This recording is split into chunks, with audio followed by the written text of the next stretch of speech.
शकते हा दाखव असं जगाला दाखवून दाखव असं आहे तू त्याचे दाखव कर वर वर हात कर हो सगळे पहा भक्त मंडळ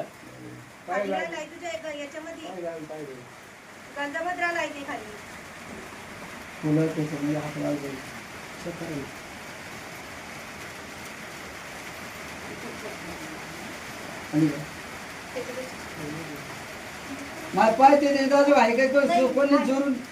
पहिल्या टाकली आहे ना ती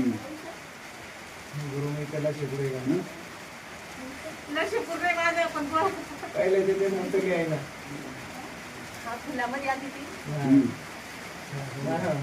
खेळ माय मोकळे आता फिरत जायला जाण्याला वाट वळण्याची अरे हळूहळू वाकलं जाणे